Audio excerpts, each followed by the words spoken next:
Este webinar se llama GD&T en el control dimensional de ensambles, el control dimensional de ensambles y componentes.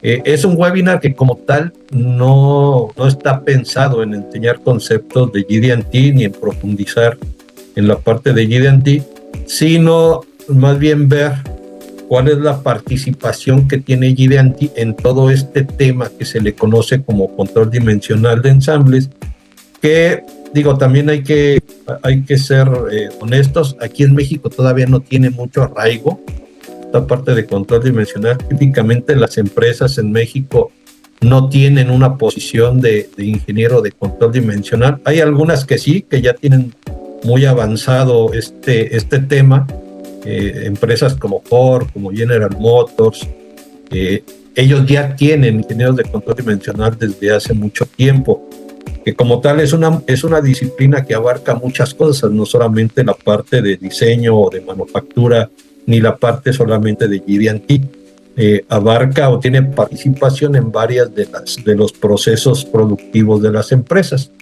¿Sí?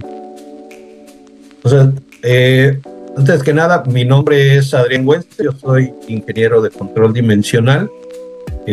También doy soporte a las implementaciones de estrategias MBE, que es el Model Based Enterprise, que está muy relacionado con la industria 4.0, que también tiene que ver con lo que vamos a ver ahorita en este webinar.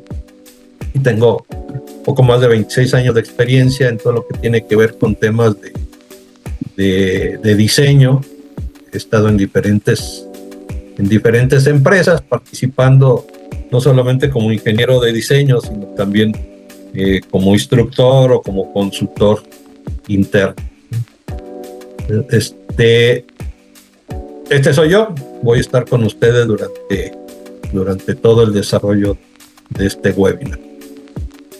Para empezar, les voy a pedir de favor que observemos este dibujo, más bien este video, perdón. Este video nos presenta a unas personas haciendo unas actividades en la parte del ensamble de un automóvil. Es alrededor de 2-3 minutos lo que lleva este video. No tiene sonido que nos explique de qué se trata. Tiene por ahí una musiquita de fondo, pues tampoco es trascendente. Pero les voy a pedir de favor que observen este video, y ya después de observar este video se van a hacer ustedes o se van a generar sus propias conclusiones, ¿sí? Vamos a observar.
Muy bien, se ha terminado aquí el video. Es es un video bastante ilustrativo, ¿no? De lo que tiene que ver con muchos de nuestros procesos industriales. En el video podemos observar un ajuste manual durante el proceso de fabricación de un automóvil. ¿Qué está ajustando el operador? Pues por lo que yo veo es que está haciendo algún ajuste manual del ensamble, ¿no? Que tiene que ver pues con la apariencia, cómo se ve, qué tan chueco está, los espacios que hay entre las puertas, los espacios que hay en el cofre contra la defensa. Entonces, pues empieza en el proceso de su empresa. Todos los procesos que tienen sus empresas en donde trabajan actualmente o con sus clientes o lo que conocen de la industria de su entorno, algunos de estos procesos aún utilizan ajustes manuales para mejorar la apariencia del producto final o para poder lograr un ensamble. No siempre utilizar estos ajustes manuales es malo, ¿no? De lo que se trata es que pues, debemos de ser productivos. No sé qué tan productivo se pueda considerar el hecho de tener a estas personas ajustando de carro por carro, ¿no?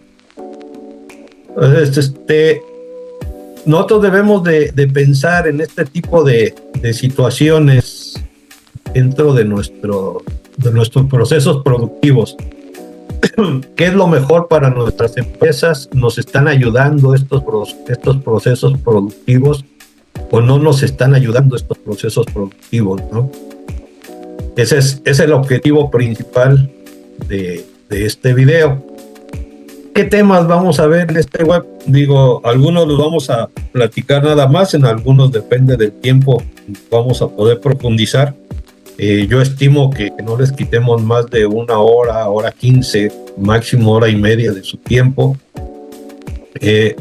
Lo importante es que ustedes tengan el conocimiento, ¿no? De cuáles son estas herramientas que se manejan dentro de control dimensional, en las cuales Key-D&T, digamos, es como nuestra base, ¿no? Nuestra piedra angular, en donde muchas de estas herramientas se construyen a partir de todos los temas de Key-D&T. Entonces, ¿qué vamos a ver? ¿Qué es el control dimensional? Vamos a aclarar qué es el control dimensional como definición. ¿Cuáles son las principales herramientas de control dimensional? Que aquí ya tenemos algunas enlistadas, características claves, cadena de datos, localizadores, análisis de tolerancias, que ya muchos de ustedes conocen y dominan, definición de producto, lo que se le conoce como MVD o PMI, que ya son dibujos en 3 dimensiones que contienen las características más importantes de los componentes, metrología 3D, gates de inspección que nos van a ayudar a controlar o mantener los procesos bajo control, tolerancias de diseño en relación a las tolerancias que vamos a tener en nuestros procesos, que vamos a platicar un poquito de esto, ¿no? ¿Qué es más importante, si las tolerancias de diseño o nos tenemos que enfocar más a lo que nos dan nuestros procesos? Que en realidad debe de ser en conjunto, ¿no? Una forma de trabajar en conjunto. Y por último, ¿cuál sería la contribución o cuál es la contribución de Key-D&T y el control dimensional dentro de la industria 4.0? Que es un tema que ya tiene algunos años que está en auge y que al parecer está doliendo bastante en su implementación dentro de la industria. Vamos a ver unas frases así breves. Dice: los clientes ven gaps, observan espacios, pero estos son espacios vacíos y nosotros no asignamos a nadie para manejar estos espacios vacíos, o para administrar estos espacios vacíos. ¿A qué se refiere? Aquí podemos ver a una persona, una señora que está en una tienda departamental. en la tienda departamental está observando electrodomésticos, no sé, puede ser estufas, lavadoras, o qué sé yo. Muchas veces, sin que las personas lo perciban, en el momento de que van a hacer una compra, están calificando una calidad percibida de un producto, ¿no? Ven qué tan derechitos están, ven que los espacios sean uniformes lo más posible, ven que las puertas cierren de manera adecuada o que abran, que las perillas giren de forma suave. Y no solamente estamos hablando de electrodomésticos, ¿no? Podemos ver N cantidad de productos en donde muchas veces nuestros clientes consumen estos productos por su apariencia, por cómo se ven. Y una vez que ya esta apariencia los atrajo, entonces empiezan a evaluar otras condiciones como la funcionalidad, la resistencia y ese tipo de cosas, ¿no? Pero si de entrada, muchas veces pasa, no es siempre, pero si de entrada yo veo que es un producto que no es atractivo para mí de vista, de plano no lo veo. Mejor volteo hacia otro lado y digo esto. Y eso no solamente pasa en productos de consumo masivo, ¿no? Puede ser que yo tenga un cliente que me compra a mí, no sé, qué será, asientos de carros, ¿no? Si yo voy y llevo una muestra, un prototipo de mis asientos, y el cliente de entrada ve que la calidad percibida me llama la atención, seguramente no me va a considerar, me va a poner como que ciertas condiciones, ciertos requisitos, ¿no? Entonces, control dimensional tiene mucho que ver con estos manejos de espacios vacíos que nos ayudan a dar, de alguna manera, una calidad percibida a nuestros productos finales. Pueden ser ensambles, pueden ser subensambles, ¿no? Otra frase que me dice, nosotros no diseñamos ensambles, diseñamos partes y después tratamos de ensamblarlas. Tenemos esta representación de un rompecabezas en donde cada una de estas piezas de un rompecabezas tiene sus propias variantes. Y el objetivo es que al final las variantes de cada una de estos componentes o estas piezas se unan dentro de un sistema y me permitan a mí lograr los objetivos de diseño de este sistema. Tenemos el concepto de precisión y exactitud. Dentro de un sistema yo voy a tener requerimientos que pueda decir, tienes una tolerancia de tanto, una distancia de tanto que debes de cumplir, más o menos alguna tolerancia, ¿no? El concepto de precisión y exactitud muchas veces se confunde. Muchas veces yo digo, es que yo todo lo que hago lo hago exacto, pero la realidad es que en general a nosotros nos va a interesar que sea exacto. Lo que nos va a interesar es que sea lo más preciso posible, porque la precisión nos va a indicar a nosotros que estamos dentro de un patrón de tolerancias. Y si es preciso, estamos diciendo que cada uno de esos objetivos se están cumpliendo dentro de una área, dentro de una zona, lo cual a mí me va a indicar que tengo mi proceso controlado. A lo mejor no está exactamente en el centro, pero sí lo tengo controlado. El primero que tenemos aquí, la parte izquierda, me dice, es alta precisión, baja exactitud. Baja exactitud porque no lo tengo ni cercano al centro, pero es alta precisión porque todos los objetivos los alcancé dentro de una zona específica, ¿no? Del lado de la derecha tengo lo que sería alta precisión y alta exactitud. Todo estoy convirtiendo en el centro, todo lo tengo en el centro. Después tengo baja precisión porque tengo mis puntos dispersos y alta exactitud porque estoy dando en el centro en muchos de ellos, ¿no? Y por último tenemos baja precisión y baja exactitud. Baja precisión porque tengo muchos puntos dispersos en diferentes zonas, y baja exactitud porque estoy lejos de la zona de, digamos, nuestra dimensión nominal, ¿no? ¿Qué nos interesa a nosotros? Yo normalmente digo, nuestros procesos los podemos controlar a partir de que los tenemos precisos. Si nuestro proceso no es preciso, difícilmente me va a costar más trabajo mantenerlo bajo control. Tenemos diferentes formas de ensamblar. los ensambles típicamente a nosotros nos van a dar rangos de tolerancia que nos van a permitir tener cierta desviación. No quiere decir que porque no estoy exactamente en el centro, estoy mal. Control dimensional trabaja con esto. ¿Qué tan centrado está tu proceso o qué tan preciso está tu proceso como para poderlo meter bajo control? Que a final de cuentas es lo que nos interesa dentro de los procesos productivos.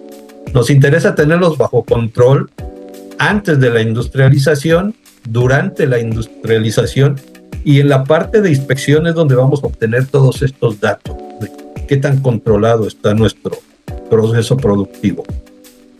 Otra frase que me dicen es el ensamble final es el momento de la verdad. ¿Cuántos de nosotros nos hemos encontrado con este tema, no? Diseño, trato de asegurarme que todo esté bajo control, que todo esté bien considerado y resulta que en el ensamble hay muchos problemas, ¿no? Ya sea que no ensamblan como yo esperaba o se les dificulta mucho realizar el ensamble o necesitan algún equipo auxiliar que no se consideró durante todo el desarrollo o algún componente viene con una variación mucho mayor.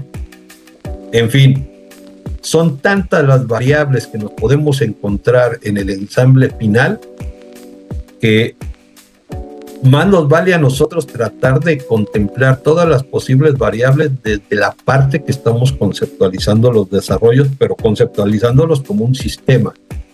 No solamente como diseñar partes, como decía una de las oraciones anteriores, diseñamos componentes y después tratamos de ensamblarlos.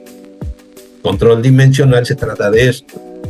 Voy a dimensionar o voy a controlar dimensionalmente componentes para asegurarme que en el ensamble no sea una incógnita el resultado que voy a tener. Y para eso nos valemos de varias herramientas, ¿no?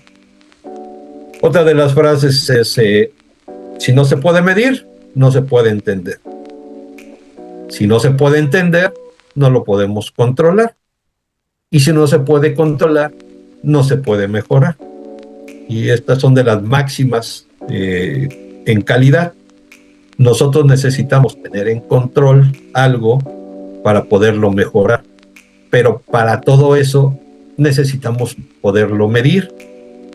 Poderlo y saberlo medir de la manera adecuada. Muchas veces cuando nosotros diseñamos, no conceptualizamos el método de medición. No quiere decir que yo les voy a decir cómo deban de medir, pero sí debo de determinar qué es lo más importante para mi componente que yo quiero que me midan y cuáles son las características más importantes en las que se tienen que asegurar de medir. ¿Para qué? Para poder tener datos. Entonces aquí tenemos un ejemplo. En la parte de la izquierda tenemos una pieza que se está midiendo con un equipo a contacto, una máquina de medición por coordenadas. Del otro lado tenemos una parte escaneada con su reporte dimensional.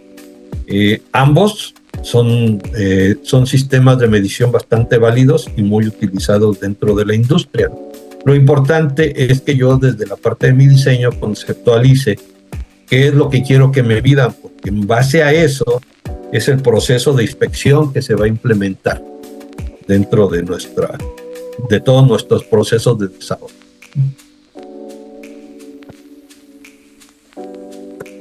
Ahora vamos a pasar al siguiente. ¿Qué es en sí el control dimensional? El control dimensional es un aspecto clave en los procesos de manufactura. Determina la variación de parte, así como los espacios entre ellas. Los claros o distancias inadecuados en los ensambles son uno de los principales problemas de calidad. Claros o espacios inadecuados pueden provocar varios problemas. Uno, problemas de ensamble. Cuando yo asigné las dimensiones a mis componentes, no me fijé bien y resulta que ya en el ensamble mis componentes me quedan desfasados. Entonces eso a mí ya me implicaría hacer un proceso adicional de ajuste, como lo que vimos en el video anterior, ¿no? estos carritos que son, no sé, del año 60, del 70, en donde todavía no teníamos procesos productivos tan controlados, tan modernos como los tenemos ahora, se tenían que estar ajustando de forma manual. Tal vez eso nos daba para hacer 20, 30 carros en el día, 40, ¿no? Ahora con lo globalizado que están los mercados, seguramente ese proceso ya no sería factible, ¿no? Otro de los problemas, mala calidad percibida del producto. Aquí tenemos dos aparatos, cualquier tipo de aparato que ustedes se imaginen. El aparato del lado derecho se ve que tiene aquí en esta parte de las uniones, podremos tener un espacio llamado gap, muy claro, o un enlace que se ve bastante controlado, sus procesos, y del lado izquierdo tenemos otro producto en donde de primera instancia se ven ciertas imperfecciones, ¿no? Pues podemos percibir que muchas de estas imperfecciones son de geometrías. Seguramente las medidas sí las están logrando, pero la geometría es que ya obtengamos un producto con una mala calidad percibida, ¿no? Como les decía, es muy probable que esos productos con esta mala calidad percibida sea de lo primero que el cliente haga a un lado, ¿no? Diga, mejor yo no lo quiero, voy a buscar otro producto que por lo menos de inicio yo vea que no tiene ese tipo de problemas. Sí. Problemas en la funcionalidad del producto. Puede ser que aquí la palanca del carro se está atorando, podemos ver que no quedó centrada. Entonces, esta falta de centramiento puede ser que nos esté generando algunos problemas de funcionalidad o incluso de desgastes prematuros, ¿no? Algunos ruidos molestos, no sé si alguna vez les ha tocado a ustedes hacer pruebas de manejo de los carros. Muchas veces las empresas o las agencias automotrices, cuando hacen estas pruebas de manejo, muchas veces evitan entrar en calles empedradas, ¿no? ¿Por qué? Porque de entrada ya saben que su producto, incluso estando nuevo, tiene muchos ruidos molestos o desagradables, que tiene mucho que ver con esta parte del control de claros y ajustes finos, ¿no? No es lo mismo subirnos a un coche, no sé, un tipo, digo, sin decir marcas, pues, pero un coche de primera línea contra un coche de línea estándar, ¿no? No voy a decir marcas para que no haya ofendidos, ¿no? O se nos pueden generar desgastes prematuros de componentes, en este caso una flecha que no fue perfectamente coaxial, o no perfectamente, sino dentro de los límites permitidos, pues va a generar que durante el funcionamiento tenga un desgaste prematuro. Sí. Muy bien, ahora, herramientas del control dimensional. Las principales herramientas que tenemos nosotros para control dimensional son características claves, identificación de características claves, cadena de datos, modelos 3D o lo que se le conoce como MVDs o PMI. Vamos a ver si platicamos un poquito de este detalle. Stack Ops o cálculo de acumulación de tolerancias, ya sea en 2D o en 3D, es prácticamente conocido como DVA, Dimension Variation Analysis, metrología 3D y gauges de inspección y de control.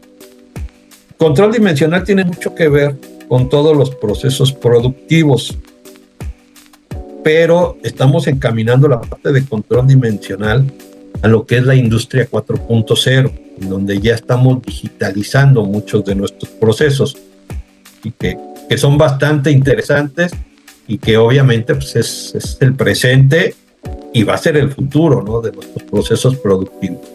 Entonces, por el tiempo que tenemos nosotros para este webinar, vamos a ver características claves y cadena de datos, y después vamos a dejar aquí a la suerte que esta rueda de la fortuna nos diga cuáles de los otros temas vamos a ver. Vamos a ver en total tres tres de estas herramientas vamos a platicar con cierto detalle por el tiempo que tenemos, ¿no? GD&T, ¿qué tiene que ver con todo esto? GD&T es la base. Si yo no conozco GD&T, difícilmente voy a poder conocer y controlar las demás herramientas. No voy a poder aplicarlas de manera correcta. GD&T es el lenguaje universal que nos va a permitir que todas estas herramientas me permitan controlar dimensionalmente componentes y ensambles. Si yo no conozco GD&T, va a ser muy complicado que pueda desarrollar todas estas herramientas para aplicar un estudio de control dimensional completo de todos los componentes. ¿Sí? No quiere decir que es imposible, sí se puede, pero nos va a costar un poquito más de trabajo.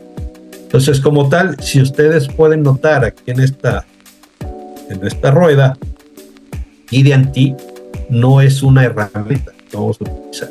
GD&T es nuestro lenguaje de comunicación en donde todas las herramientas se van a basar. Entonces vamos a comenzar con características claves. Característica clave es un proceso que nosotros vamos a hacer, o un análisis, un estudio que nosotros vamos a hacer desde la parte en que nosotros estamos desarrollando nuestro producto, o cuando nosotros queremos hacer el análisis de un producto que ya existe y nos está causando algún problema, o que lo queremos mejorar. Entonces me dicen, todos los ensambles mecánicos vamos a encontrarnos relaciones dimensionales que son importantes para lograr los objetivos de nuestro sistema. Sistema lo entendemos como un ensamble completo, ¿no? Un coche es un sistema que tiene varios subensambles. Una motocicleta es un sistema que tiene varios subensambles, y así varios ejemplos podemos dar, ¿no? En un sistema básicamente tendremos objetivos de funcionalidad y o apariencia, ¿no? Imagínense, ustedes van a desarrollar un nuevo producto, un martillo. Desarrollamos el martillo y resulta que el mango del mazo no coinciden. Entonces, yo ya tengo ciertas condiciones de funcionalidad en donde si el mango del mazo no coincide con el agujero que va a tener el mazo, entonces a la hora de ensamblarlo lo voy a forzar. Quiere decir que si yo lo forzo desde mi ensamble, cuando lo voy a usar seguramente va a tener un desgaste diferente al que yo espero, ¿no? Y así podemos ir con muchos ejemplos, ¿no? Bueno, estas relaciones que vamos a tener se les conoce como características claves. Tenemos esta imagen. ¿Sí? Esta imagen va a tener una dimensión de largo y de ancho. Estas dos las vamos a identificar como características claves. Yo ahorita lo que puedo ver es solamente una imagen que tiene esta dimensión de largo y este ancho. Yo mandé a hacer mi imagen, digo, tengo cierta variación en el alto y el ancho. Solo vemos una imagen, pero en realidad la imagen presentada es un ensamble y está construida por varias partes. Cada una de estas partes son una posible fuente de variación que podría evitar que los tamaños y sus tolerancias sean logrados. Nosotros podemos ver aquí ya en la imagen que el producto final es una imagen, está compuesto por 9 diferentes partes. Cada una de estas partes tiene sus propias tolerancias. Cada una de estas partes tiene sus propias variaciones. Y no solamente estamos hablando de tolerancias de tamaño, también tenemos tolerancias geométricas implicadas. Es decir, que donde se van a unir, por ejemplo, estas dos, puede ser que este semicírculo tenga una forma que no sea adecuada, que me permita lograr el ensamble lo más alineado posible. Entonces, mis características claves, mi estudio de características claves va a consistir precisamente en eso, identificar cuáles son estas características que me van a permitir a mí lograr o van a evitar que yo logre los objetivos de diseño. Un objetivo de diseño es una característica clave. Algunas de estas características clave se van a identificar como distancias o espacios, que en la industria se le conoce como gaps o flux. Por ejemplo, en este carro, no sé si alguien de aquí está en el sector automotriz, todo en la parte de las armadoras. Las armadoras, cuando ya están haciendo el producto final del prototipado, lo que tienen son ciertos parámetros para medir que estemos dentro de los límites, ¿no?, de calidad percibida. Dicen, oye, necesitamos que tú tengas un gap y que tengas un flux entre la puerta y la salpicadera. Este gap y estos fluches, cada uno de estos son mis características claves. Y cada uno de estos va a tener sus propios componentes que me van a permitir a mí lograr o no lograr estos objetivos. Una vez que hemos identificado estas características claves, que son requerimientos de vuestro producto, será necesario realizar un estudio de las fuentes de variación que nos van a permitir o que van a evitar que cumplamos con estos requerimientos. Esto es un estudio de características claves. Estas fuentes de variación las vamos a cascadear, identificando el nivel que tienen dentro del ensamble, así como las tolerancias estimadas en la conceptualización del diseño. Muchas de estas tolerancias se toman como base, con base a la experiencia del equipo de diseño o de acuerdo con un producto similar en el que ya hayamos trabajado previamente. Este es un cascadeo muy simple de un estudio de características claves. Nosotros podemos ver que tenemos un objetivo principal, que sería nuestra característica clave número 1, donde me dice, vamos a tener una tolerancia máxima de más menos 1. Total, yo voy a tener 2. Vamos a suponer, este es un gap. Entonces a mí me están diciendo, tú vas a tener un gap que vaya más menos 1. Quiere decir que puedes tener un gap que vaya de 0 hasta un máximo de 2. No puede ser 2.5 porque ya estás fuera de tus límites. No puede ser abajo de 0 porque entonces ya no vas a ensamblar. ¿Sí? Típicamente estos gaps no nos los dan con valores de 0. Típicamente nos los dan con un valor de 2 milímetros a 3 milímetros, dependiendo de la línea, ¿no?, de producto.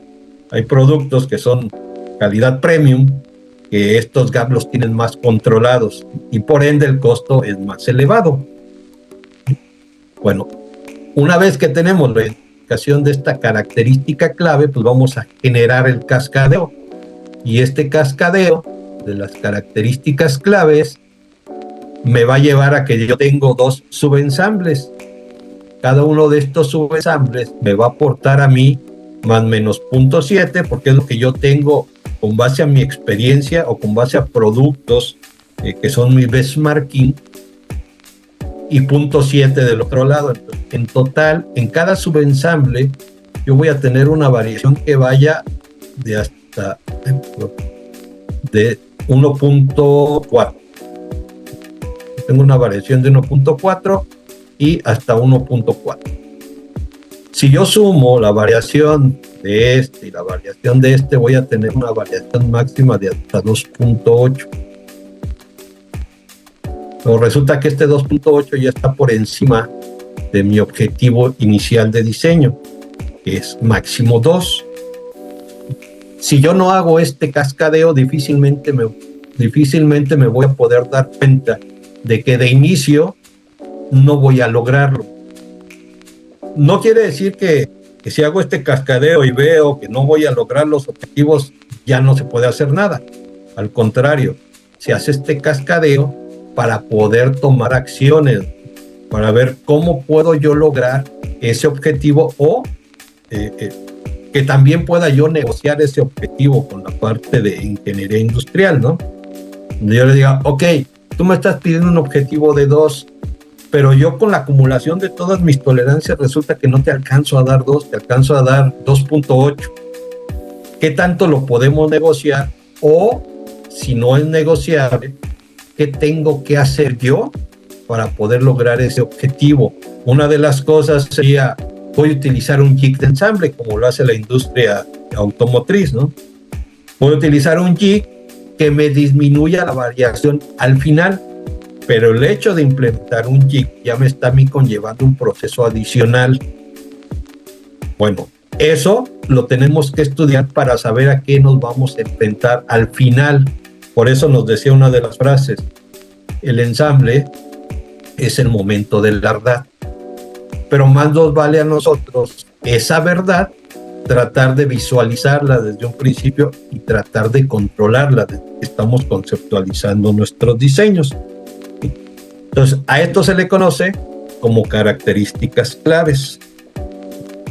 Ahora nos vamos a regresar a otra de las herramientas. Esto de características claves, como todas las herramientas en general, tienen una profundidad mucho más grande. Entonces aquí lo que estamos haciendo es solamente ilustrándoles este tipo de herramientas, que se den cuenta que hay herramientas que nos van a ayudar con todo esto, ¿no? Ahora, vamos a la parte de cadena de datums, que es otra de las herramientas muy utilizadas en control dimensional. Estas cadenas de datum no es otra cosa más que las características que existen dentro de mis partes o que yo voy a desarrollar dentro de mis partes para permitirme lograr estos objetivos de diseño. ¿Qué es cadena de datos? Es una definición gráfica de características relacionadas que nos van a ayudar a limitar los grados de libertad de los componentes de acuerdo con su funcionalidad. Nosotros ya veíamos esta parte de la imagen que se descomponía en 9 partes diferentes, 9 piezas diferentes, que cada una de ellas se va a ensamblar. La secuencia de ensamble de nuestros productos juega un papel muy importante en el momento en que yo voy a determinar si voy a lograr los objetivos o no los voy a lograr. Entonces, la descripción de ensamble, que puede ser mi secuencia de ensamble, me dice que el ítem 1 va a ensamblar con el ítem 9 y con el ítem 3. Después me dice que el ítem 3 se va a ensamblar con el ítem 1. Este ítem 3 se va a ensamblar con el ítem 1, que ya lo tenemos identificado, y se va a ensamblar después con el ítem 2. Por lo tanto, el ítem 2 va a ensamblar con el ítem 3 y con el ítem 9, con el componente 9. ¿Esto qué nos da a nosotros? Que vamos a tener puntos en donde vamos a tener un contacto o en donde las características se van a unir. ¿Sí? Puntos, áreas, ejes, superficies, esos nos van a servir a nosotros o nos van a determinar a nosotros nuestra cadena de datums. Estas donitas o estos puntos que tenemos aquí nos van a representar a nosotros nuestros datums, y las líneas que unen a esos datos nos van a generar a nosotros la interrelación entre componentes que vamos a tener. Pues de forma así muy simple, generamos nuestro diagrama de enlaces. Acuérdense, los puntos que tenemos allí van a ser nuestros datums y las líneas va a ser la interrelación que vamos a tener entre esas características datum que forman parte de nuestras mismas piezas. Y son características que nosotros determinamos datum porque tienen que ver con el ensamble. Muy bien, entonces este es el concepto de la cadena de datum de acuerdo con el estándar ASME Y 14.5 y también con los estándares ISO, que ISO y ASME ya son muy parecidos. Los datums son planos, puntos, líneas o eje que son teóricamente exactos, que restringen grados de libertad de las partes y establece origen de mediciones. En este ejemplo que estamos presentando aquí, lado derecho, la parte 1 es una pieza de revolución que tiene 4 barrenos 4 barrenos pasados de 5.5 milímetros. La parte 2 también es una pieza de revolución que tiene 4 barrenos pasados de 5.5. Quiere decir que estos dos se van a ensamblar utilizando tornillos M5 con un paso de 0.8. Es necesario que ambas partes se ensamblen asegurando contacto en las superficies indicadas como A y que los ejes sean coaxiales dentro de 1 milímetro. Por lo tanto, la superficie A de la parte gris y la superficie A de la parte azul, dentro del detalle de mi pieza, yo los debo de nombrar o los debo calificar como datums. Esta es de las principales razones o características que debe de reunir una pieza para denominarla o calificarla como datum. Que tenga contacto, que sea funcional dentro del ensamble. Y luego me dice que el eje de la característica gris o de la pieza gris y el eje de la pieza azul debe de estar coaxial dentro de 1 milímetro. Entonces, yo lo que debo de asegurarme es, como esas dos partes son funcionales, estos dos me van a generar mi cadena de datums en este ensamble. Si yo genero cadena de datums, estas dos características, voy a poder controlar la posición de los barrenos en ambas características en relación a sus propios datums. Nuestra cadena de datums tendrá un datum plano A y el datum B. En los dibujos de detalle de cada pieza se les podrán asignar otras literales, no necesariamente deben de ser A y B. Entonces, el datum o nuestra cadena de datum o la definición de nuestro marco de referencia datum nos las va a dar estos puntos de contacto o estas superficies o estos ejes de contacto.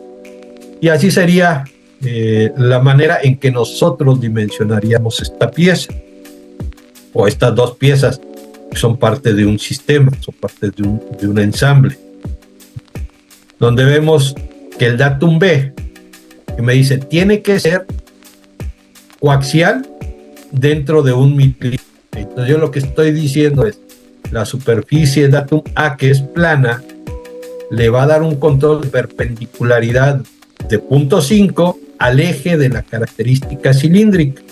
Pues de alguna manera yo ahí ya estoy controlando desde el inicio esta relación de coaxialidad entre las dos partes. Y el ítem 2, que aquí tiene también datum A y B, se les recomienda que no se llamen también A y B, se llamen, no sé, C y D, si están dentro del mismo dibujo. Entonces aquí sería A, B, y aquí sería C y D. Ya lo sustituiríamos. Y este también tiene su relación de perpendicularidad, que no es otra cosa más que el control del eje en relación a la superficie que es perpendicular. Así es como comenzamos nosotros a generar nuestra cadena de datums.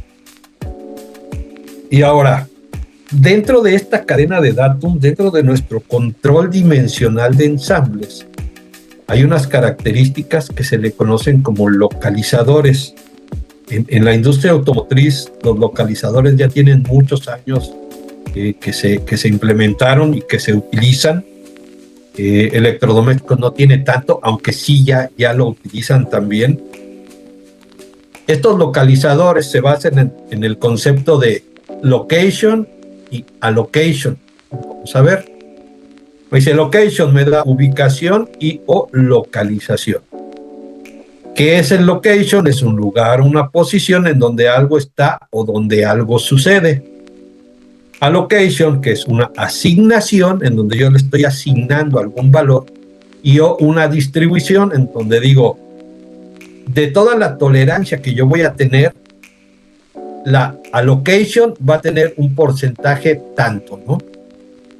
Entonces, es una parte de una cantidad total de algo que se asigna para usarse de una manera particular.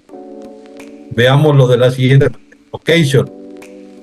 Yo tengo un automóvil en donde le voy a colocar el asiento del conductor. Me dicen, mira, dentro de esta carcasa, aquí va a ir un asiento. Muy bien, ya tengo la localización de ese asiento. Pero no es lo mismo que yo diga, mira, Ahora, dentro de este carro, tú vas a tener un asiento que debe de estar en esta posición, que debe de tener esta orientación y que no debe de pasarse de esta zona. Entonces ya le estoy dando una allocation. Ya le estoy diciendo, sí va a ser dentro de un lugar, pero con una posición específica. ¿Sí? Y ahora tenemos un ejemplo de estas dos partes. Estas dos partes van a ser ensambladas por sujeción fija. Sujeción fija es que una de las dos tenga un barreno roscado o entre a presión, ¿no? De acuerdo a los conceptos del estándar. Una placa tiene barreno pasado, la otra tiene barrenos con rosca.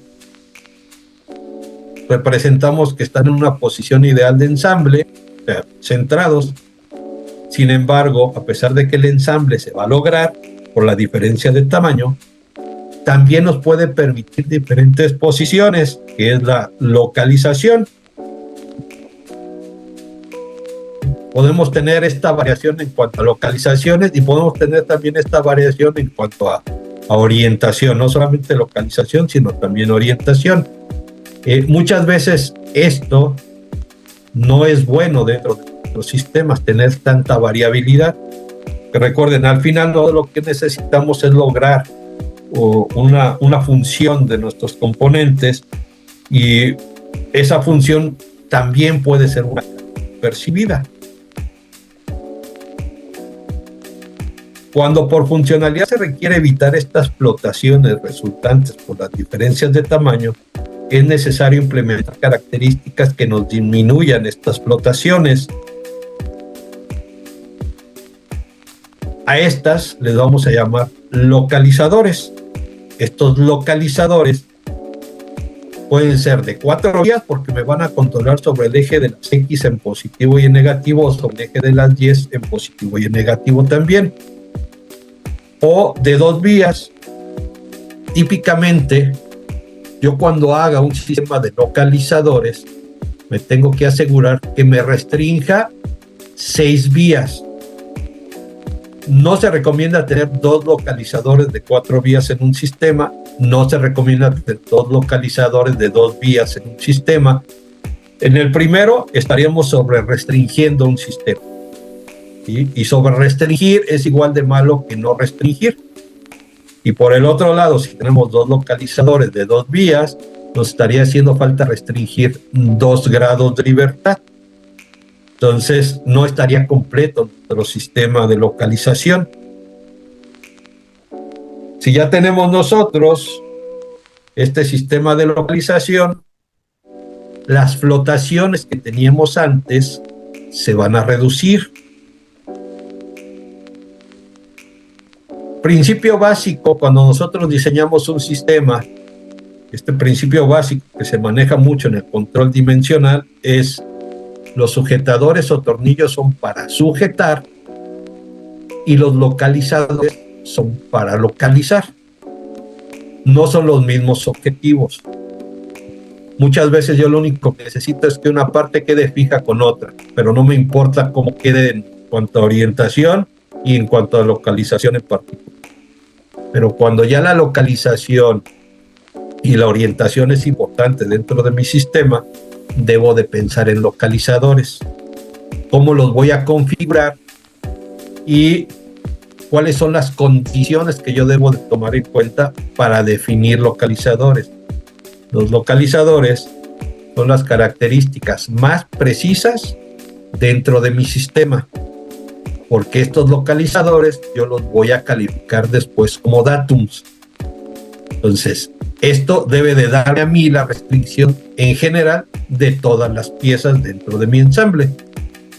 Vamos a tener aquí un comparativo: flotación de placas con perno, pieza roja hacia la izquierda, hacia la derecha, hacia arriba, hacia abajo o incluso girando. O en el sentido contrario. Esta sería la posición con localizadores y esta sería la posición de la variación sin localizadores. Claramente podemos ver que si nosotros nos interesa esta orientación y esta localización precisa, nos conviene utilizar sistemas de localizadores. porque utilizar solamente tornillos nos va a generar las variaciones o las variaciones que estamos mostrando en la parte de abajo. ¿Son gratis los localizadores? No, no son gratis. Son características que vamos a agregar a los componentes, pero estas características nos van a ayudar a nosotros al producto final. Primero, nos van a ayudar a lograr los ensambles y segundo, nos van a ayudar a lograr los objetivos de calidad percibida de nuestro producto. Y tercero, seguramente nos van a generar una mejor funcionalidad del sistema completo. No vamos a tener gaps excesivos, ni vamos a tener enrases demasiado grandes o demasiado pequeños. Todos estos localizadores los vamos a diseñar. La prensa manual que se muestra en la imagen puede ser presentada por diagramas simples, donde se identifiquen los principales elementos y su interacción dentro del ensamble. Los elementos que tenemos aquí los representamos con un ensamble o un diagrama simple. Ojo, muchos de estos diagramas los hacemos antes de hacer el diseño. A nosotros nos conviene hacer este estudio dimensional antes de empezar a hacer modelos 3D o antes de empezar a generar cualquier otro tipo de cosa, porque esto nos va a dar la pauta desde un inicio a tener un diseño controlado en donde ya nosotros identifiquemos todas las posibles variantes que vamos a tener y lo que necesitamos implementar para controlarlos. ¿Qué elementos tenemos? Lo que se le denomina como bed, que es el ítem 1, soporte, que es el ítem 2, una barra, que es un link que tenemos aquí, que es la pieza anaranjada, el pistón y una guía. Entonces esto a nosotros nos va a llevar a que tenemos un sistema que está completamente ligado uno de otro. Entonces nos conviene a nosotros reducir la variabilidad entre ellos. Me dicen, ¿qué geometrías son comunes para localizadores? Algunas de estas geometrías para localizadores son pernos, ¿no? Pernos con barrenos o pernos con slots, como se les conoce, o como barrenos alargados.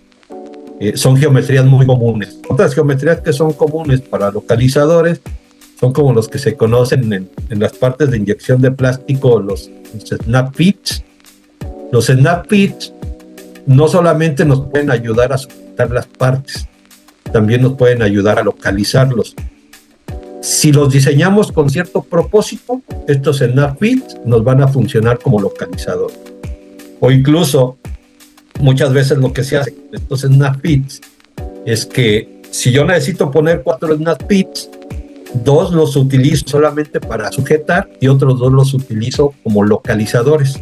2 van a ser más precisos que los otros 2, y dependiendo de cómo sea nuestro sistema. Y para las partes de inyección de plástico, para las partes de chill metal, también hay diferentes tipos de configuraciones de localizadores, ¿no? Que pueden ser como barrenos tipo volcanos, que pueden ser como lengüetitas, etcétera. Hay una gran cantidad de configuraciones de este tipo de localizadores. Y créanme, la verdad es que son bastante, pero bastante útiles para controlar dimensionalmente nuestros ensambles.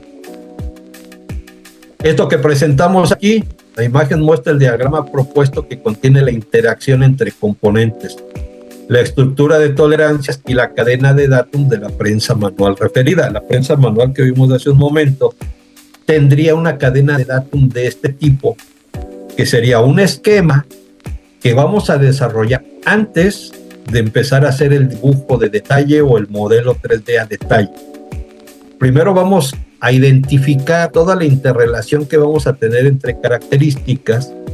Vamos a hacer este diagrama, lo vamos a partir y en el mejor de los casos vamos a empezar a visualizar el tipo de control geométrico que podría tener cada una de estas características para que me permita a mí lograr los objetivos de diseño. ¿Sí? Este es un lenguaje que de alguna manera ya está estandarizado, en donde ya sabemos ¿Qué quiere decir? Por ejemplo, esta curva que tenemos aquí, con una punta de flecha, ya sabemos que si tenemos esa curva con esa punta de flecha, quiere decir que es un componente cilíndrico, una superficie de revolución. ¿Sí? Si nosotros tenemos este círculo punteado, ya sabemos que ese círculo punteado es una condición geométrica que necesito controlar. Por ejemplo, yo aquí estoy diciendo, seguramente aquí nosotros vamos a utilizar, no sé, un control de cilindricidad para controlar la geometría de esta superficie. Y así cada una de ellas las vamos nosotros a identificar, y en el momento que ya hacemos nuestro desarrollo completo, ya tenemos identificación de la interrelación que vamos a tener en todas las características. Nos podemos encontrar con sistemas muy simples de dos componentes. Nos podemos encontrar con esta cadena de datos de elementos muy elaborados. No sé, alguna vez nos tocó hacer una cadena de datos para una motocicleta, en donde teníamos cientos y cientos de estas características identificadas. Pero el trabajo que le apliquemos nosotros a la definición de cadena de datos nos lo vamos a ahorrar después en el desarrollo del modelo 3D y del dibujo de detalle, porque ya sabemos exactamente hacia dónde vamos. Y dentro de los conceptos de desarrollo de diseño, no hay nada que nos quite más tiempo que estar corrigiendo cosas que pudimos haber previsto de un inicio. Nosotros podemos ayudar en esta. Hemos hecho un montón de cadenas de datos. Podemos ayudar en una parte de la definición, podemos ayudar en la ejecución, podemos ayudar en todo el sistema. Es algo que como compañía nosotros ofrecemos como parte de nuestros servicios, no solamente la parte de capacitación, también la parte de ingeniería de control dimensional, que tiene que ver con muchas herramientas, ¿sí? Entonces, esta sería nuestra cadena de datos de la prensa que mostramos hace un momento, esta que tenemos aquí. Y esa cadena de datos a mí ya me va a determinar, o me puede también determinar, condiciones geométricas que tendrían estas características datos que estoy identificando desde un principio. ¿Sí? Y ahora vamos a ver cuáles de estas herramientas que nos hacen falta vamos a explorar ahorita. Digo, son en total 6. El tiempo que se le asigna a este webinar, obviamente sabemos que todos tienen actividades que hacer. No puede ser demasiado extenso por lo mismo de las actividades que tiene cada uno de ustedes. Entonces, ya vimos estas 2 herramientas, vamos a ver una tercera que va a ser al azar. Vamos a ver cuál de todas estas herramientas nos enfocamos ahorita.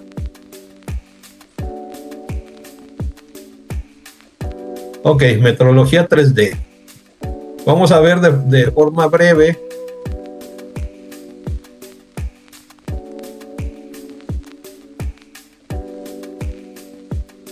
aquí nos preguntan que han tenido casos en el que el datum de ensamble se tiene que destruir por el mismo proceso. ¿Cómo se le considera en la cadena al inicio del análisis? Existen datums temporales, pero son datums de proceso, precisamente. No son características con las cuales después vayamos a evaluar nuestros componentes. Se les denomina datum de proceso, y en el desarrollo de mi pieza, ya sea en el modelo, en el MVD o ya sea en el dibujo de detalle, yo los tengo que identificar como datum de proceso, y al identificar que son datum de proceso, la pieza no la van a poder evaluar en relación a ese datum.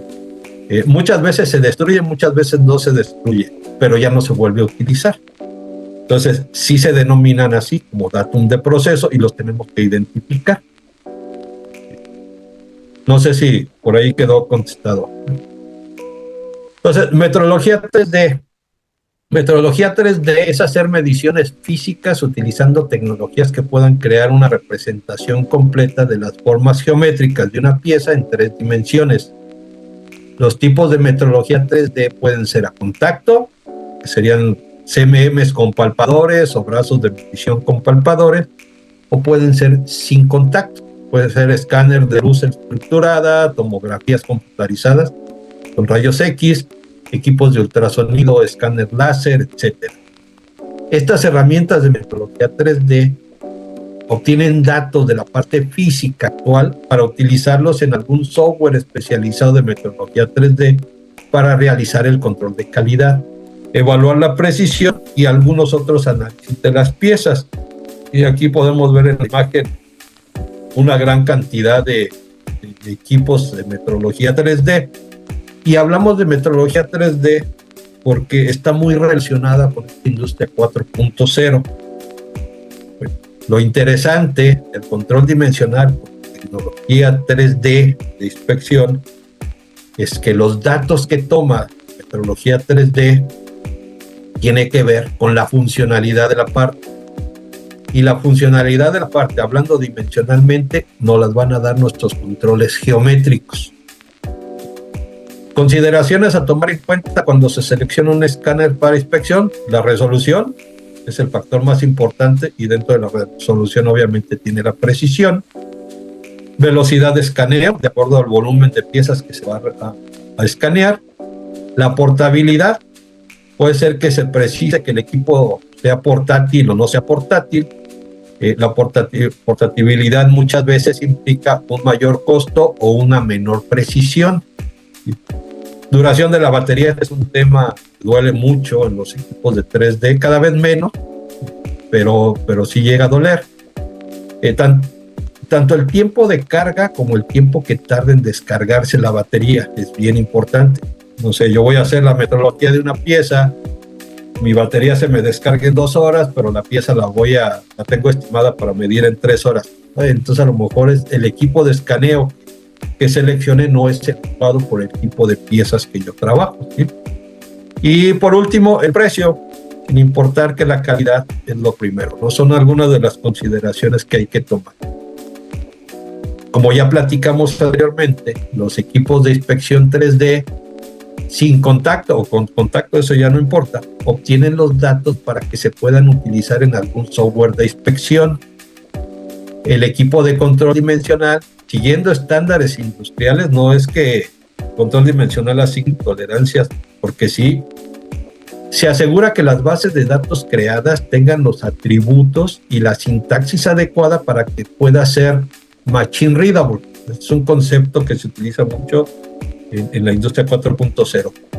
Machine readable es qué tanto lo que yo estoy poniendo en mi modelo en el MVD es leído o puede ser leído por algún software de inspección sin necesidad que una persona tenga que estar sobreescribiendo o tenga que hacer el programa de inspección sobreescribiendo estas dimensiones, ¿no?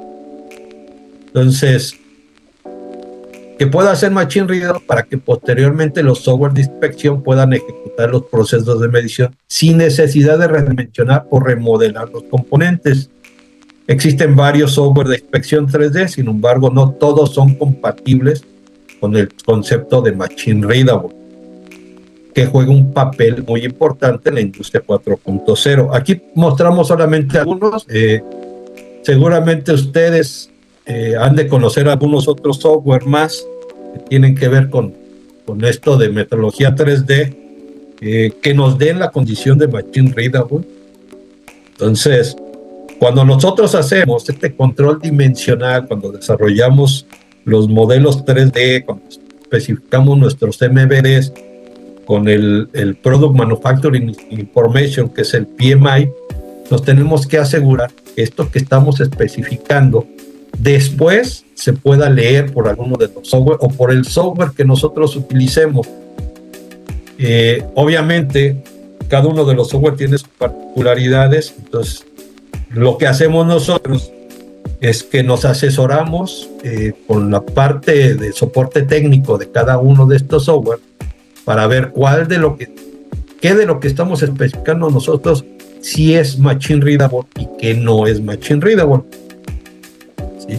Es algo bien importante que tenemos que hacer.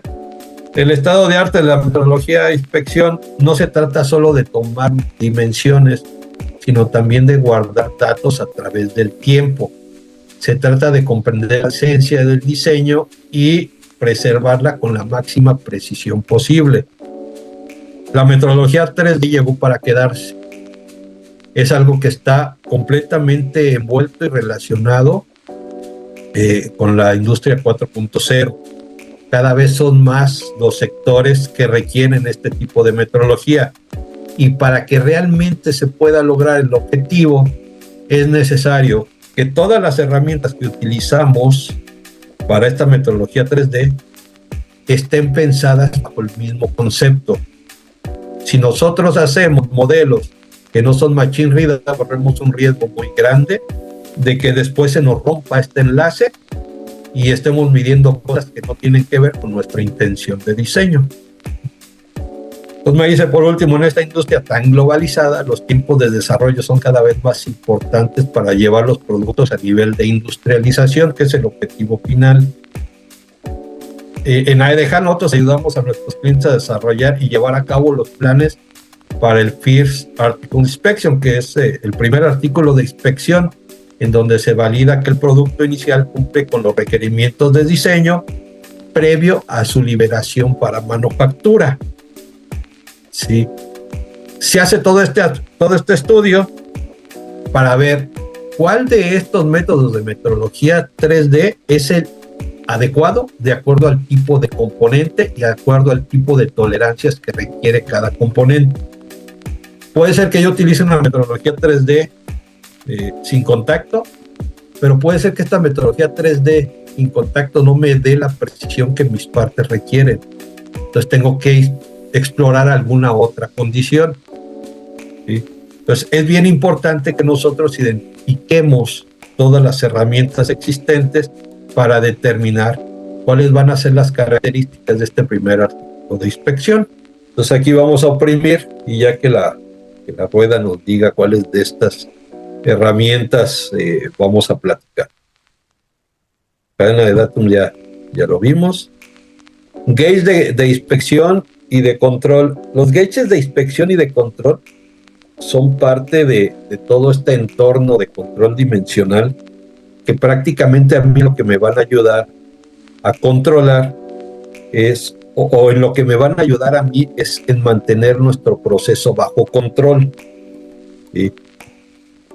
Vamos a ver qué es un gauge de inspección y control. Se conoce también como gauge funcional. Es una manera simple y rápida, por consiguiente económica, de checar una parte en su tamaño, localización, forma y orientación. Un gauge funcional nos va a permitir checar las características funcionales de una pieza sin necesidad de tomar mediciones complejas y tardadas. ¿Sí? Por ejemplo, esto es algo de lo que a nosotros nos ofrece el estándar, el IE 14.5, es una imagen del estándar, donde me dicen, nosotros podemos tener unas características especificadas, características dimensionales. Nos interesa a nosotros controlar la localización de estos barrenos. Ojo, nosotros aquí no estamos poniendo controles geométricos para controlar las relaciones funcionales de esta pieza. Cuando nosotros no tenemos controles geométricos especificados en una pieza, lo que vamos a desarrollar para inspeccionar la pieza se le llama plantilla o escantillón. Si nosotros tenemos ya controles geométricos especificados dentro de la parte, entonces lo que vamos a hacer ya se va a llamar gauge funcional, ya no se va a llamar plantilla. ¿Por qué gauge funcional? Porque el gauge funcional me va a ayudar a mí a controlar las características que son funcionales y no solamente el tamaño, sino también las condiciones geométricas que tengan las características que voy a inspeccionar. ¿Sí? Pero vamos a suponer, yo me dedico a fabricar este tipo de bloques rectangulares con 2 barrenos, me mandan a hacer 10,000. Yo lo primero que voy a hacer es, voy a hacer unas pruebas, unos prototipos. Estos prototipos me los van a inspeccionar a detalle, me van a decir tu proceso sí está controlado, arrancamos la industrialización, entonces ahora sí ponte a fabricar los 10,000 mensuales, ¿no? Ya no me va a convenir a mí estar inspeccionando las 10,000 piezas. No voy a tener ni los equipos suficientes ni el tiempo suficiente para medir cada una de las características de la parte. Entonces, en estos casos es cuando ya pensamos en gauges funcionales. Ya liberamos el primer artículo de inspección. Entonces, ahora, para mantener bajo control, utilizamos gauges, ¿sí? Muchos también desarrollan gauges durante la etapa de prototipado y es completamente válido y funcional. No nos quita nada hacerlo, pero el principal objetivo de estos gauges es mantener bajo control un proceso. Propósito de un gauge funcional: identificar y aceptar partes buenas que estén dentro de tolerancias y rechazar todas las partes malas que estén fuera de tolerancia, tomando como criterio las especificaciones de los dibujos. Un gauge funcional debe de desarrollarse tomando en cuenta todas las tolerancias, bonos y desplazamientos, cuando me apliquen, considerados en el diseño de la parte. Un gauge funcional es para una herramienta de control. ¿Sí? Atributos de un gauge funcional. Un gauge funcional nos permite checar las características de tamaño regular con gauges tipo pasa no pasa. ¿Sí? Estos dos son ejemplos de gauges pasa no pasa. Estos son gauges que me van a medir características internas, pues, por lo tanto la contraparte va a ser externa. Y estos de aquí son gauges que me van a checar características externas, por lo tanto mi gauge es un interno, y normalmente vamos a tener una máxima y vamos a tener un mínimo de otro lado. En estos gauges tenemos el tamaño máximo, tenemos el tamaño mínimo, porque vamos a tener características pasa no pasa. El gauge funcional nos permite checar características de tamaños regulares. ¿Sí? Muchas veces, en lugar de utilizar un vernier, mejor utilice un gauge, que va a ser mucho más rápido el proceso de inspección. Un gauge funcional nos va a permitir establecer marcos de referencia datum de acuerdo a cómo me lo está especificando el dibujo. En mi gauge yo tengo que especificar los datums, o los tengo que reproducir los datums de acuerdo a cómo me está especificando la característica o el dibujo de detalle. Aquí tenemos un ejemplo también de un gauge funcional. Como número 3, un gauge funcional nos ayuda a checar la forma y el perfil de líneas o superficies que se relacionan con marcos de referencia. Nosotros vamos a medir, en este caso es la pieza verde, esta pieza verde, pero antes de medir la pieza verde, nosotros la tenemos que relacionar con nuestras características datum. Seguramente esta pieza verde, en la parte del centro tiene un datum, en estos puntos de contacto tiene otros datums. Entonces yo voy a replicar estos datums y después ahora sí voy a medir las otras características. Las puedo checar con algunos pines que sean ajustables, o los puedo checar con este tipo de gauges, ¿sí? Que son gauges funcionales. Pero mi dispositivo o mi gauge va a contener todas las condiciones geométricas que se especifican en las partes.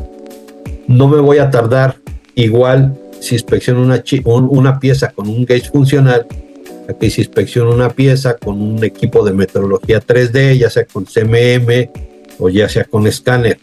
Obviamente es mucho más rápido utilizar un gauge. La desventaja del gauge es que no me va a dar un valor numérico de en dónde está mi proceso actualmente, pero sí me va a empezar a dar ciertos warnings, que me diga, oye, tu pieza en esta parte o en esta superficie, por ejemplo aquí, ya se nos está saliendo de control. Entonces, toma esta pieza y llévala otra vez a inspeccionar, pero no tienes que parar la línea de producción. Inspecciónala mientras las partes todavía siguen entrando dentro del gauge. Y ya con una inspección a detalle, una inspección 3D, vamos a ver hacia dónde se nos están moviendo nuestras capacidades de proceso, cuáles de nuestros componentes ya se están saliendo de control. A lo mejor si esta pieza es una pieza troquelada, a lo mejor un punzón ya se está desgastando de más y ya con la inspección a detalle en 3D me va a decir cuál de esos punzones son los que están pues ya cediendo o ya necesitan algún mantenimiento o ya necesitan cambiarse. ¿Sí? La ventaja de estos gauges es que no me van a obligar a mí a parar la línea a menos que sea completamente necesaria. Me dice, es posible checar datos variables con un gauge funcional. Cuando es el caso, se puede adaptar un indicador, un FIM, Functional Indicator Movement, a nuestro gauge. Es necesario posicionarlo de una manera que nos garantice la repetitividad y la precisión. Y aquí vemos algunos gauges que están utilizando estos indicadores que van a medir ciertas características de la parte. La ventaja en estos casos de los gauges es que nos van a garantizar la repetitividad y la precisión de las inspecciones, ¿no? Como tenemos en estos gauges identificados. Un gauge es un importante dispositivo de medición. Nos ayuda a identificar cuando una pieza se está fabricando dentro de los límites especificados sin necesidad de detener la producción. Es un importante instrumento de control de nuestros procesos.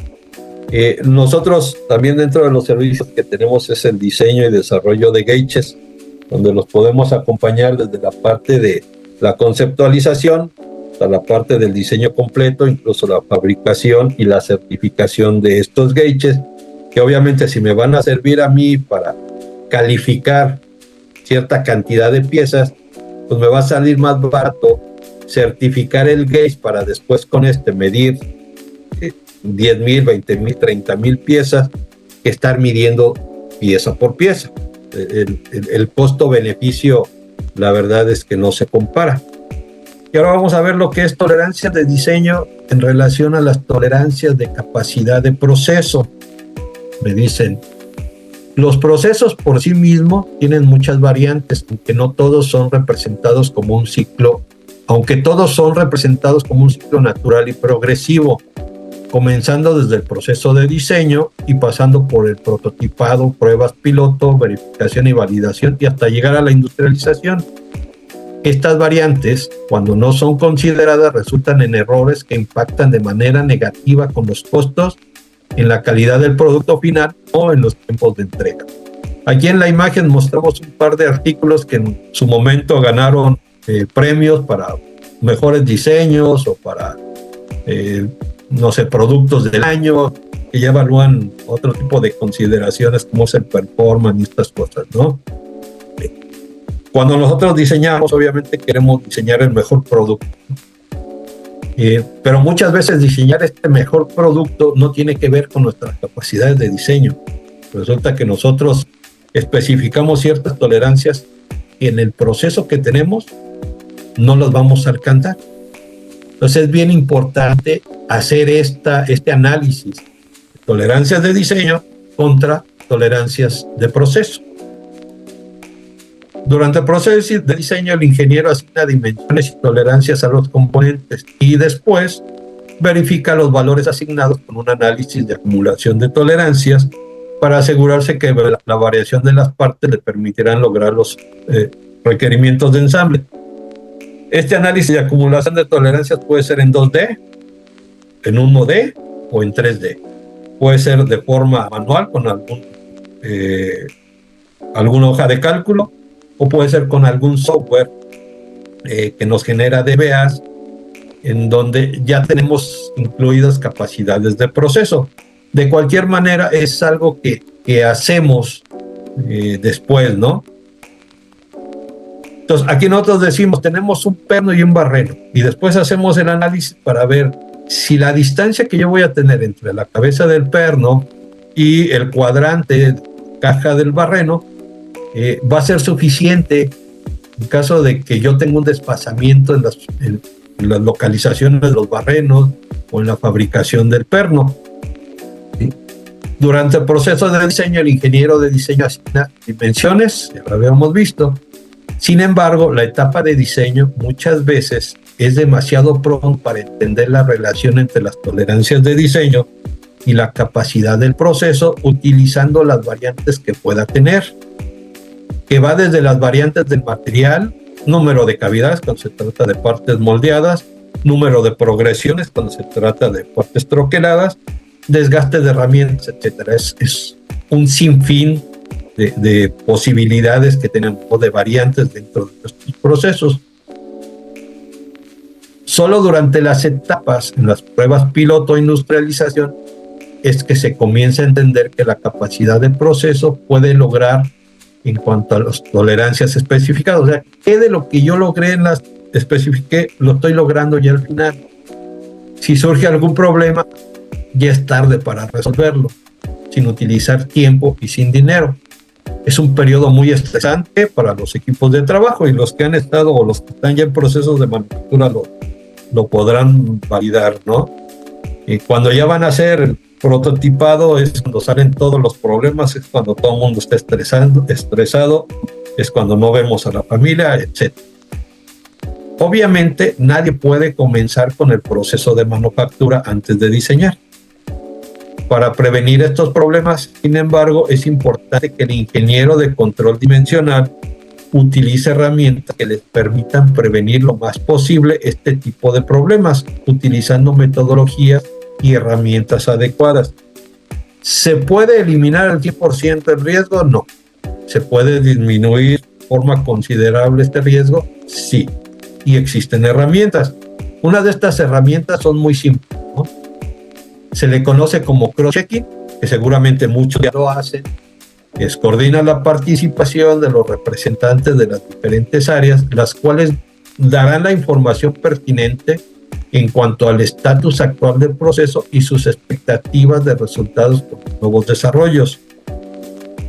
Otra herramienta es el uso de bases de datos especializadas en capacidades de proceso, en donde nosotros podríamos tener ya una base de datos, incluso no bases de datos comerciales, que ya las hay, sino nosotros internamente desarrollar estas bases de datos donde digamos, a ver, ¿cuál es tu capacidad de proceso en este tipo de troquel, ¿no? Piezas de tanto tamaño, con tal tipo de equipo, con tal tipo de material. Entonces empiezan a generar este tipo de bases de datos. Esto que tenemos aquí nos dice, utilizando fórmulas comunes de diseño, que es la fórmula de Flory-Fastener, que es un concepto que se ve también en los cursos de GD&T, vamos a asignar una tolerancia que tiene que ver con las máximas condiciones de material de un barreno, con las máximas condiciones de material de un perno. Esto me va a dar a mí a determinar la tolerancia geométrica que va a tener el componente, y al último me va a decir, vas a tener la posibilidad de 0 en cuanto a la orientación o a la alineación, o puedes tener un desfase de algo, ¿no? Entonces, con esta fórmula, a mí me están diciendo, sí estamos logrando el objetivo de diseño, sí van a ensamblar, ¿no? Está bien, pero aquí yo solamente estoy considerando tolerancias de diseño. Si yo me voy a una base de datos especializada, en donde ya yo determino qué tipo de proceso, qué tipo de materiales, qué características estoy midiendo, cuál es el rango de tamaño de la característica, me dice que mi proceso actual me da una tolerancia de 2 décimas. Y resulta que a cada uno de estos yo le estoy asignando 1 décima. No es compatible la capacidad de proceso con las tolerancias de diseño. Entonces, en este momento es cuando nosotros ya podemos empezar a determinar si necesitamos ampliar las tolerancias de tamaño para que nosotros podamos ampliar las tolerancias geométricas, o si el proceso que vamos a utilizar no es el adecuado, o si en lugar de tener un tamaño, un rango de 75 milímetros entre centros de barrenos, vayamos a necesitar que ese rango sea menor para que las tolerancias se reduzcan en cuanto a localización. En fin, son un montón de cosas las que debemos de considerar cuando se hacen este tipo de estudios, para que al final, cuando ya tengamos el producto final, nosotros tengamos la certeza de que sí vamos a lograr los objetivos y no tratar de corregir todo a priori, que eso es de lo que más le duele a las empresas, ¿no? Nosotros hacemos este tipo de estudios dimensionales, tenemos por ahí algunas bases de datos que utilizamos para hacer este tipo de análisis y hacer el comparativo de tolerancias dimensionales en relación a tolerancias de proceso, de capacidades de proceso. Muy bien. Y ya por último, para cerrar de manera breve, la industria 4.0, dice que es la revolución industrial, también conocida como industria 4.0, busca la innovación productiva, se caracteriza por la función de tecnologías, destacando la digitalización de los procesos. La industria 4.0 marca la tendencia actual de automatización y el intercambio de datos. Por ahí hay varias conferencias de esta industria 4.0, si están ustedes interesados en profundizar. Yo creo que sí es un tema bastante interesante en el que todos los que estamos en estos sectores nos tenemos que adentrar, porque es el presente y en un futuro ya no nada, según mi perspectiva, ya nada se va a mover si no es dentro de la industria 4.0, sobre todo en la parte de manufactura, ¿no? Algunas de las herramientas que incluyen en esta revolución industrial son sistemas ciberfísicos, el Internet de las Cosas, que es un tema que es muy del dominio, y la computación en la nube. Todo esto nos va a llevar a nosotros a una manufactura inteligente, donde nos va a ayudar a administrar y optimizar la cadena de suministros. Antes nosotros podíamos estar en contacto con nuestros proveedores y estarles explicando cada una de las condiciones de las piezas que les mandamos a hacer. Por la globalización y por la demanda que va creciendo día a día, muchas veces esto ya no es posible, ¿no? Entonces tenemos que controlar todo y debemos de jalar también a la parte de proveeduría, ¿no?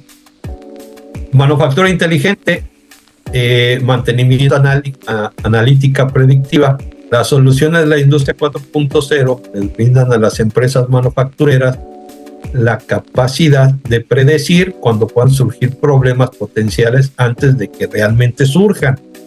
Por ejemplo, aquí tenemos un molde escaneado. Ya vimos que con todas las variantes de los procesos, el producto sí está dentro. Entonces, yo ya empiezo a industrializar. En este caso, se hizo el escaneo de este molde. Así es como se arrancó la producción o la industrialización. Y tal vez 6 meses después, tomo ese mismo molde, lo escaneo y digo, a ver, ahora voy a hacer un comparativo para ver si todavía este molde me está dando lo que estoy yo, o con lo que yo arranqué la industrialización. Y si no me está dando, cuáles son los puntos que se me están saliendo de control para hacer una acción correctiva.